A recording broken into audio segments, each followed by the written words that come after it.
Sahabat-sahabat Nipers, pejuang CPNS, selamat datang kembali di channel Emmanuel AC.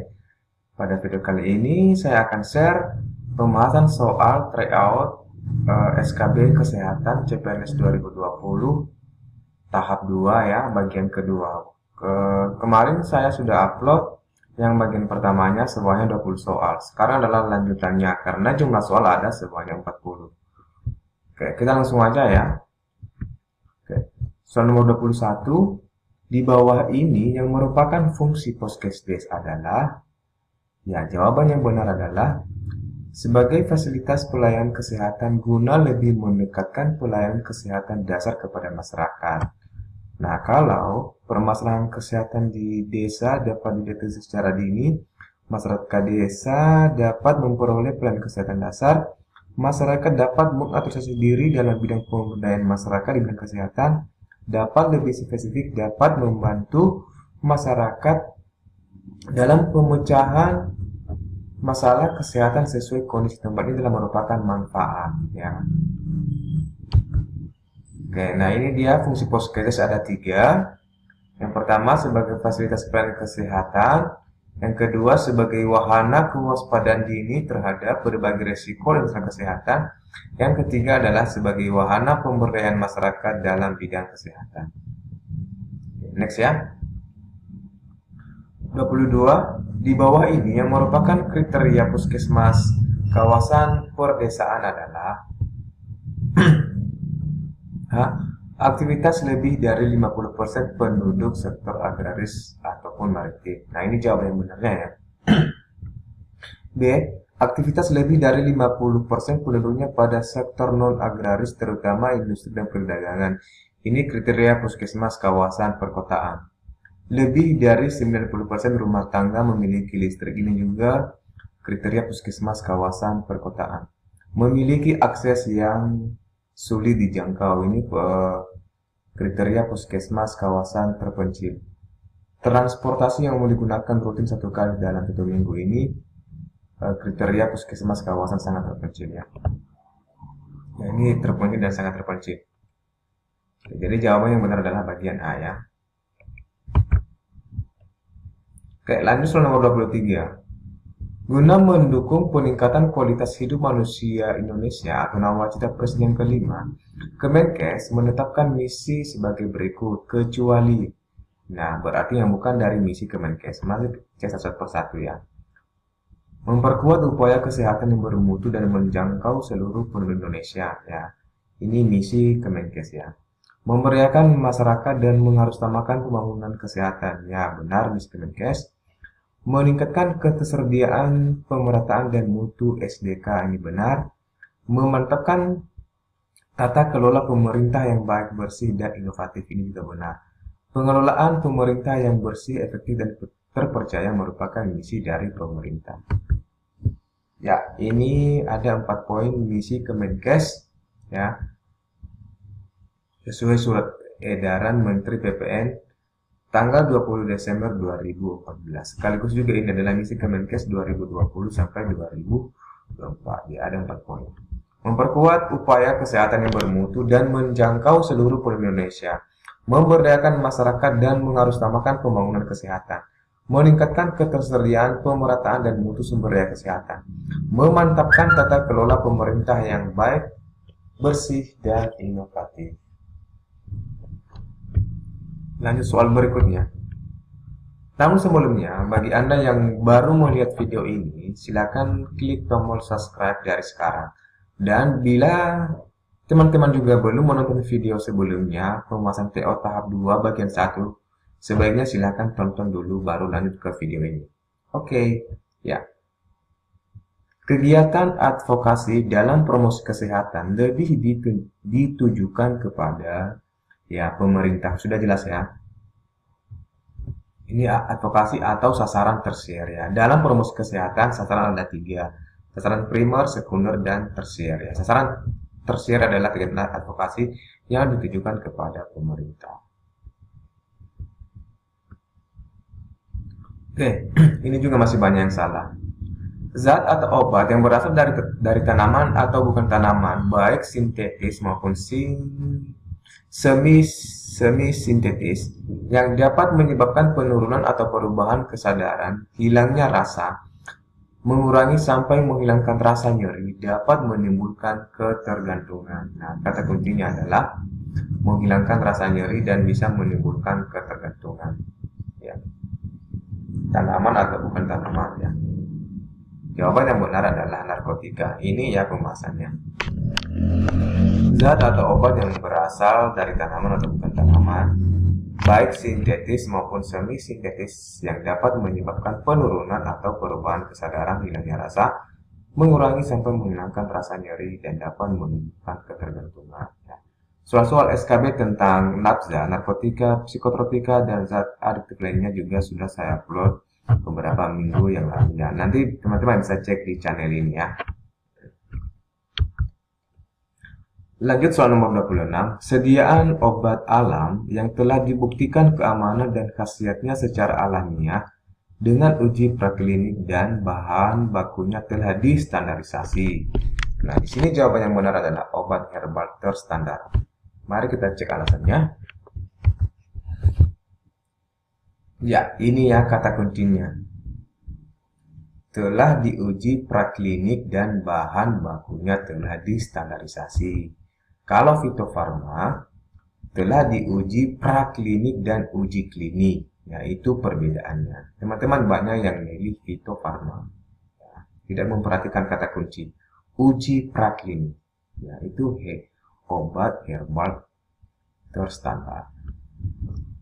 Masih banyak yang salah. Oke, lanjut. Pengelolaan promosi kesehatan di puskesmas mengacu pada manajemen puskesmas dengan menerapkan langkah-langkah di bawah ini. Nah, langkah yang pertama apa? Ya, langkah pertama adalah persiapan. Kedua baru perencanaan. Ketiga baru pelaksanaan, kan melaksanakan apa yang direncanakan. Nah, ketiga pemantauan dan penilaian. Ya, kita memantau, kita menilai kegiatan yang sudah dilaksanakan. Nah, jadi semua jawaban benar. Di sini juga masih banyak yang salah. Nah, teman-teman, kalau bagi teman-teman yang memilih instansi puskesmas, wajib mengetahui hal ini ya, manajemen puskesmas ya.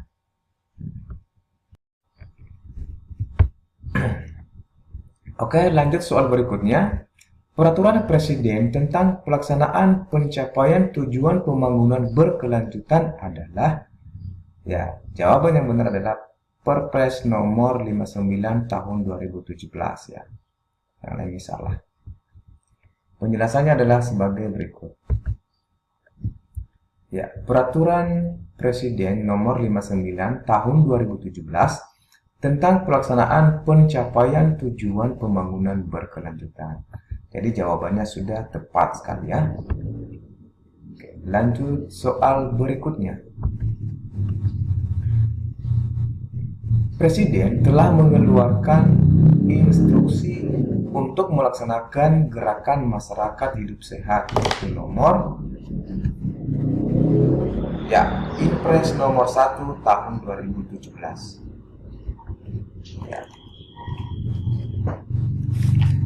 Ini penjelasannya ya, gerakan masyarakat hidup sehat sesuai dengan instruksi Presiden nomor 1 tahun 2017 ya. Berisi tentang peningkatan aktivitas fisik, penyediaan pangan sehat dan percepatan perbaikan gizi, peningkatan pencegahan dan deteksi dini penyakit, peningkatan kualitas lingkungan, peningkatan edukasi hidup sehat, peningkatan perilaku hidup sehat. Oke, jadi sudah jelas ya. Lanjut soal berikutnya. Tujuan pembangunan berkelanjutan atau TPB ataupun SDG secara resmi disahkan sebagai kesepakatan pembangunan global dalam sidang umum PBB di New York pada tanggal, ya, jawaban yang benar adalah 25 September 2017. Berikut penjelasannya. Ya, SDG sebagai kesepakatan global pembangunan global, yaitu sidang umum PBB tanggal 25 September 2015 di New York secara resmi mengesahkan TPB atau SDG sebagai kesepakatan pembangunan global. Jadi sudah jelas ya. soal berikutnya. Prinsip pelaksanaan SDGs adalah kecuali. Oke, catat satu ya. Dilaksanakan oleh negara maju maupun negara berkembang. Ya, benar ya.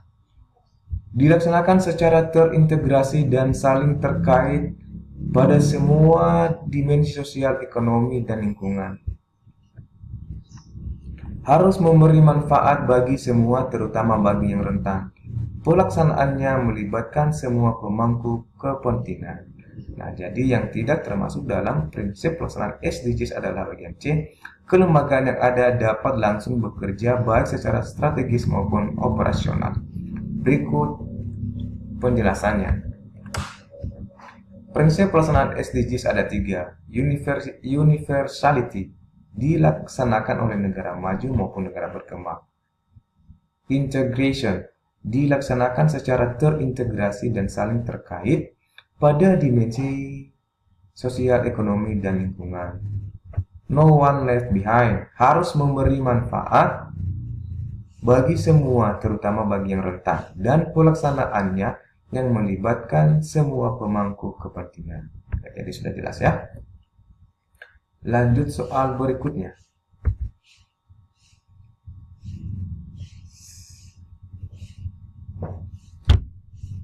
1. Menghapus kemiskinan. 2. Menghapus kelaparan. 3. Kesehatan dan kesejahteraan. 4. Meningkatkan kesehatan ibu. 5. Menurunkan angka kematian anak. SDGs atau tujuan pembangunan berkelanjutan ditunjukkan pada nomor. Ya, jawaban yang paling benar adalah nomor 1, 2, dan 3. Menghapus kemiskinan, menghapus kelaparan, kesehatan, dan kesejahteraan. Poin 4, meningkatkan kesehatan ibu, menurunkan angka kematian, merupakan goals pada MDGs. Ya, ini penjelasannya ya. Ada sebanyak 17 goal ya SDGs. Pertama, menghapus kemiskinan, menghapus kelaparan, kesehatan dan kesejahteraan, pendidikan bermutu, kesetaraan gender, akses air bersih dan sanitasi, dan lain sebagainya ya. Lanjut. SDGs diimplementasikan oleh PBB ke negara-negara anggotanya pada tahun 2015.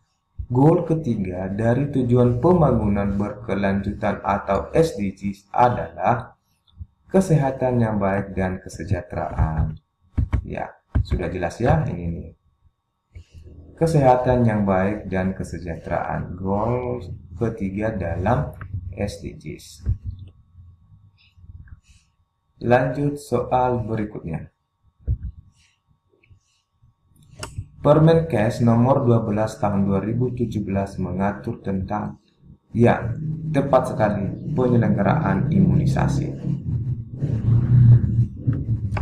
Lanjut soal berikutnya. Undang-Undang Republik Indonesia yang mengatur tentang kesehatan adalah, ya, jawaban yang paling benar Undang-Undang nomor 36 tahun 2009. Lanjut. Akomodasi ruang perawatan kelas 2 dalam ketetapan BPJS Kesehatan dapat diperuntukkan bagi, ya, jawaban yang paling benar adalah PNS golongan 1. Selain ini juga golongan 2 juga ya, itu kelas 2. Peserta PBI penerima bantuan iuran ini masuk di kelas 3. Fakir miskin kelas 3 ya. Pejabat negara kelas 1, PNS golongan 3 dan golongan 4 masuk di kelas perawatan kelas 1 ya. Jadi sudah jelas ya. Lanjut soal berikutnya. Di bawah ini, yang bukan termasuk peserta non-PBI penerima bantuan iuran jaminan kesehatan adalah A. PNS, B. TNI, C. DPR, D. Pegawai BUMD atau BUMN, E. Fakir miskin dan orang tidak mampu. Nah, kata kuncinya adalah non-PBI. Non-PBI berarti PNS, TNI, DPR, pegawai BUMD atau BUMN. Nah, yang tidak termasuk adalah fakir miskin dan orang tidak mampu, karena ini termasuk PBI. Lanjut soal berikutnya. Dalam Undang-Undang Kesehatan Nomor 36 Tahun 2009, setiap bayi berhak mendapat ASI eksklusif sejak dilahirkan selama 6 bulan, kecuali atas indikasi medis, merupakan bunyi pasal 128 ayat 1. Ya, bisa dicek ya. Lanjut soal berikutnya. Dalam pelaksanaan fungsi puskesmas, sering didengar istilah dua sayap puskesmas. Nah, ini rata-rata jawab benar ya. UKM dan UKP ya. UKM terbagi dua, UKM esensial dan UKM pengembangan. Nah, sedangkan UKP sendiri itu, UKP ada lagi kefarmasian dan laboratorium. Selain itu juga puskesmas dibantu oleh jaringan puskesmas ya. Lanjut soal berikutnya. Bulan imunisasi anak sekolah atau BIAS dilaksanakan pada bulan pertama Agustus dan September kurang tepat, Agustus dan Oktober kurang tepat, Agustus dan Desember kurang tepat, Agustus juga kurang tepat. Jadi jawaban yang paling benar adalah Agustus dan November ya. Oke, sekian untuk video kali ini. Artinya pembahasan soal tryout SKB tahap 2 sebanyak 40 soal sudah lengkap ya. Jadi teman-teman bisa cek ya. Bila ada saran, masukan, komentar, silakan tulis di kolom komentar. Dan jangan lupa like video ini, subscribe channel ini, serta nyalakan notifikasi agar tidak ketinggalan informasi selanjutnya. Terima kasih.